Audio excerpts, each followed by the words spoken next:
It is preposterous that people even suggest that this was in any way anything other than a professional fight. About Jake Paul v Mike Tyson. I'm just being honest. I didn't like the fight. I'm not going to sit there and say I love the fight. I can't wait for the fight. I didn't. But what I do is acknowledge. Amid ongoing anger in the combat sports world following the Mike Tyson vs. Jake Paul fight, Hollywood icon and boxing enthusiast Sylvester Stallone has just shared a sharp message aimed at Jake Paul. Meanwhile, Jake Paul's promoter and manager, Nisa Badarian, who has been one of the strongest supporters of the fight, gave a widely circulated interview with respected combat sports analyst Ariel Helwani.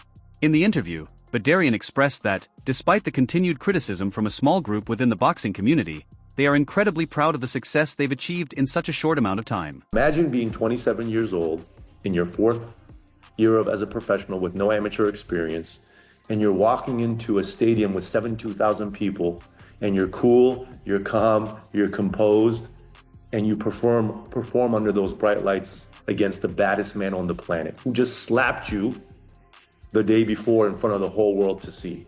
And you became a meme overnight because of that slap. I am beyond proud of what Jake did that night in the ring. Ignoring the valid criticisms from the public, Nikisa Badarian went on a rant in another interview, calling Jake Paul the master of boxing. She argued that, with only 4 years as a professional fighter, Jake has already achieved more than many seasoned fighters who've been in the sport for decades.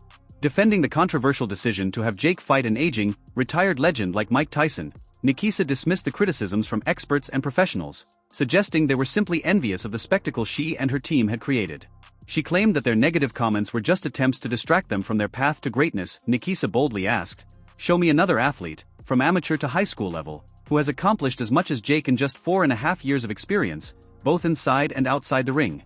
She even argued that Jake's performance against Tyson, who is 58, was remarkable for someone so early in their career. However, what Nikisa may have overlooked is that this fight has not been a win for the sport of boxing itself. Many experts and fans believe that events like these are harming boxing's reputation, turning it into a spectacle rather than a legitimate sport. Instead of elevating the sport, these kinds of matches seem to be more about attracting casual fans through flashy theatrics. The boxer in his heyday than Jake Paul, and that's a lot more impressive than 99% of boxers do in their 10th, 12th, 15th fight.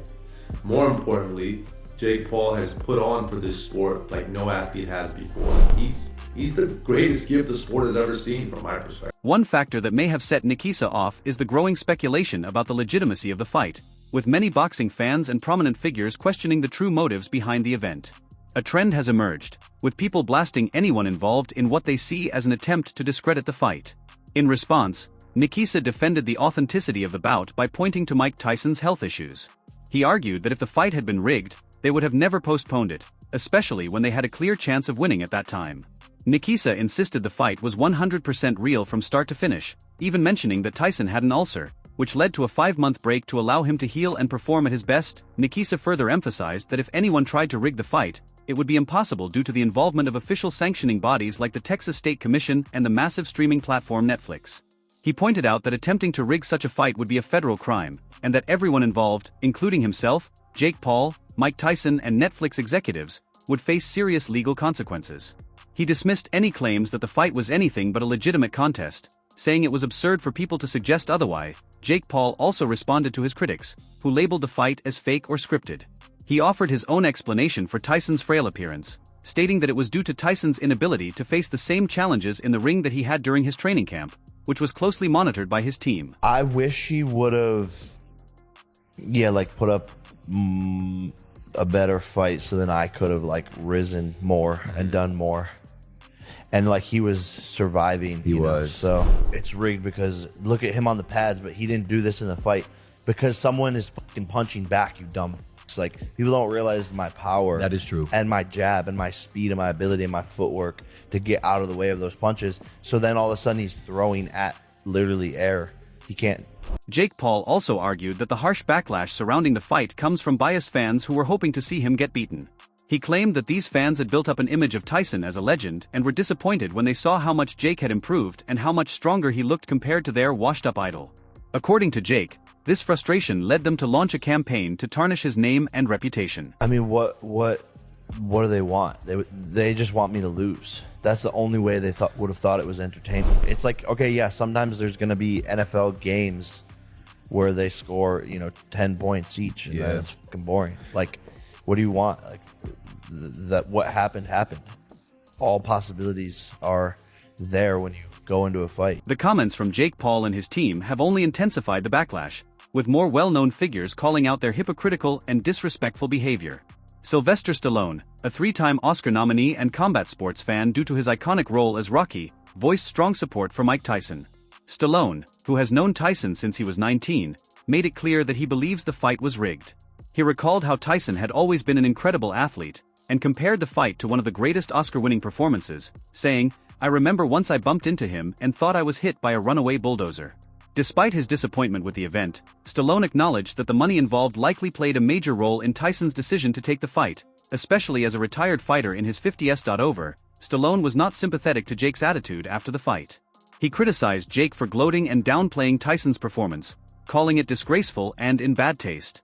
According to Stallone, everyone knows Tyson was being held back by restrictive contract terms that limited his performance, giving Jake a clear path to victory. Stallone urged Jake to be grateful to Tyson, saying, "Please Jake, be grateful he spared your life." He added that there would never be another fighter like Tyson, emphasizing his legendary status. Many fans and analysts shared similar opinions, calling the fight dull, fake, and damaging to the reputation of boxing. One fan wrote, "That was the most rigged fight I've ever seen. Mike did what he did for his family," while another said, "Jake Paul gets no respect from me because what he did that night was pure disrespect." Some even wished Jake would fade from the spotlight, saying he didn't deserve to be in the ring with Tyson. Seemingly frustrated by the growing criticism, Jake Paul has been trying to repair his image. He argued that while the fight might not have been thrilling for casual fans, those with a deep understanding of the sport would recognize the commercial value of such events, especially as combat sports are being overshadowed by other, more mainstream sports. Reacting to Stallone's comments, Jake lashed out, accusing the actor of spreading lies to gain attention. In a direct response to Stallone's Instagram post, Jake wrote, "I always looked up to you as a kid, but now you are a spreader of lies against my name. Sad to see you fall. Maybe it's all the plastic surgery." Meanwhile, Eddie Hearn, once again criticizing the November 15th bout, called it meaningless and a disservice to the sport. He pointed out that Jake and his manager Nikisa might try to mislead the public, but professionals and fans alike know that the fight was a disrespectful spectacle.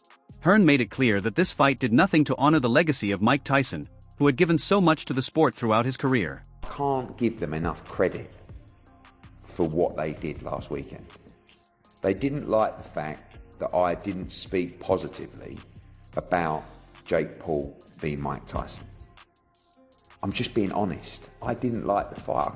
I'm not going to sit there and say I love the fight. I can't wait for the fight. I did. In discussing the more intriguing undercard of the event, which featured his fighter Katie Taylor and a controversial decision, Eddie Hearn touched on a recent interview with Nikisa on Ariel Helwani's show.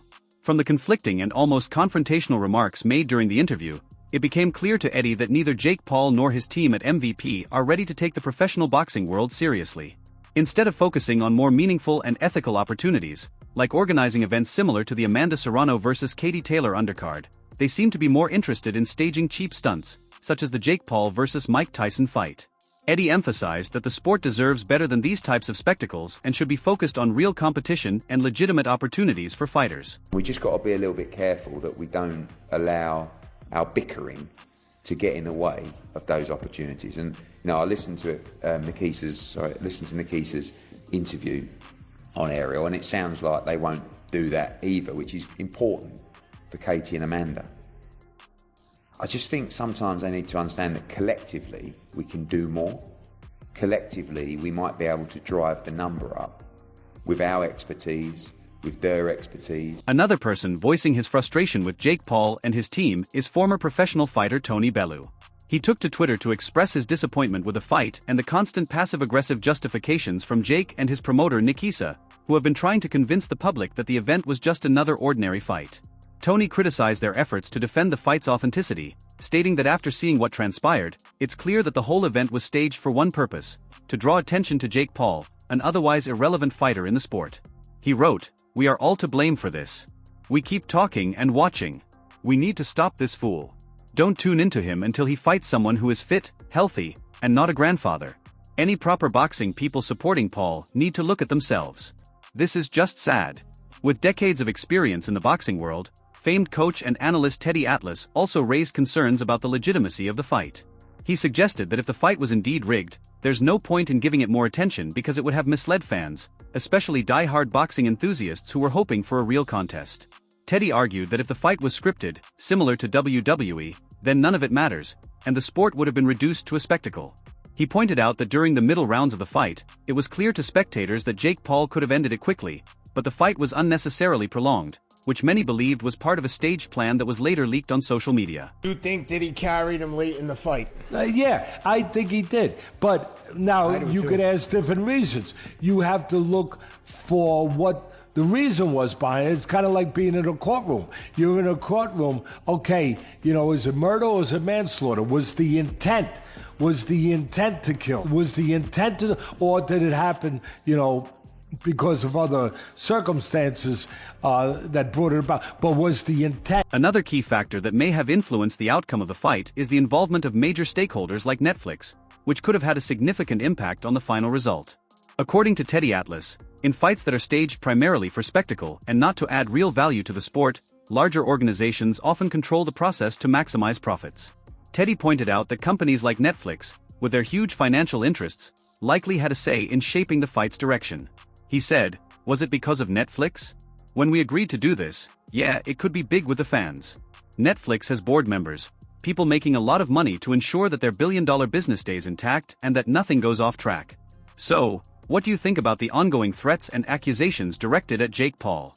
Are Sylvester Stallone's recent claims about the fight being rigged valid, or do you think these allegations are just for attention? Let us know your thoughts in the comments below.